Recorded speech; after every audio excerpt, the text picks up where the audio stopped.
அஸ்ஸலாமு அலைக்கும். Hi friends, welcome back to my channel. இன்றைக்கி நம்ம வீடியோவில் எதை பற்றி பார்க்க போகிறோம் அப்படின்னா, ஜரி த்ரெட் பீட்ஸ் இதெல்லாம் நம்ம ஆல்ரெடி பார்த்துருக்கோம். அதை வச்சு ஒரு டிசைன்ஸ் எப்படி போடுறது அப்படின்ட்டு பார்க்க போகிறோம். ஃபஸ்ட்டு வந்து ஜரி த்ரெட்டு அப்புறம் பீட்ஸ் வச்சு ஃபஸ்ட்டு ஒரு டிசைன் எப்படி போடுறதுன்னு பார்க்கலாம்.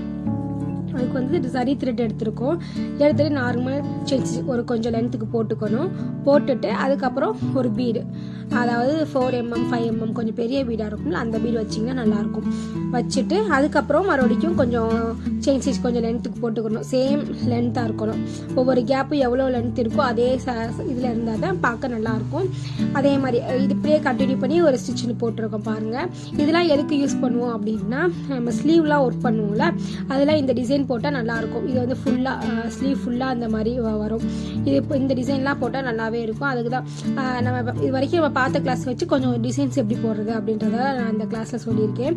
இது ஒரு டைப்பு, இது ஒரு டிசைன், இது போட்டாலும் நல்லாயிருக்கும். இது ஒன்றும் இல்லை, நார்மலாக ஸ்டிச் கொஞ்சம் போட்டுட்டு ஒரு பெரிய பீட் போடுறோம். அதுக்கப்புறம் நான் அதே லென்த்லேயே அடுத்தது அதே மாதிரி கண்டினியூ பண்ணி போடுறதா இது. இப்போ ஸ்லீவுக்குலாம் வந்து நார்மலாக கொஞ்சம் பார்டர் ஒர்க் கொடுத்துட்டு அப்புறம் பேலன்ஸ் லென்த் மேலே ஃபுல்லாக இருக்குல்ல, அது ஃபுல்லாக நம்ம இந்த மாதிரி கொடுத்தோம்னா பார்க்க ரொம்ப அழகாகவும் இருக்கும், நீட்டாக இருக்கும். இந்த ஒர்க்குமே நம்மளுக்கு ரொம்ப சிம்பிளான ஒர்க்கு தான். இது ஒரு ஸ்டிச், இதை போட்டு பாருங்கள். இதை அப்படியே கண்டினியூ கொஞ்சம் லென்த் போட்டு பார்த்துட்டு அதுக்கப்புறம் நார்மலாக நம்ம என் நாட் போட்டு முடிச்சிடணும்.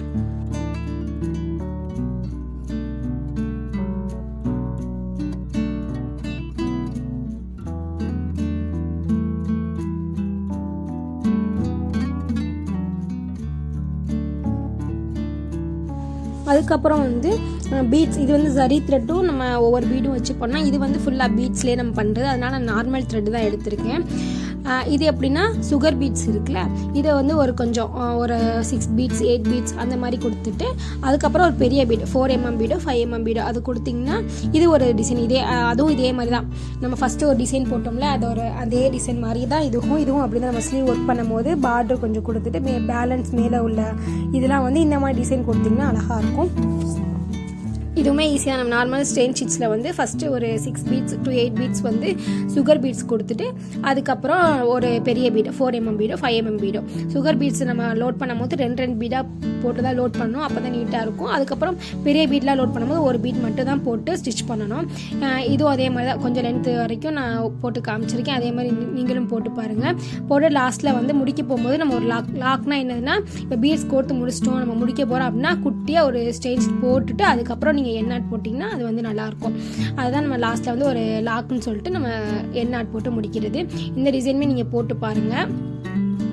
அதுக்கப்புறம் நான் ஒரு 3 டிசைன் கொடுத்துருக்கேன். இந்த 3 டிசைன் வந்து உங்களுடைய கிரியேட்டிவிட்டி வச்சு சுகர் பீட்ஸோ பெரிய பீட்ஸ் எல்லாமே கலந்த மாதிரி நீங்கள் ஒரு டிசைன் போட்டு பாருங்கள். இன்றைக்கான வீடியோ அவ்வளோதான். நெக்ஸ்ட் வீடியோவில் பார்க்கலாம். தேங்க்ஸ் ஃபார் வாட்சிங்.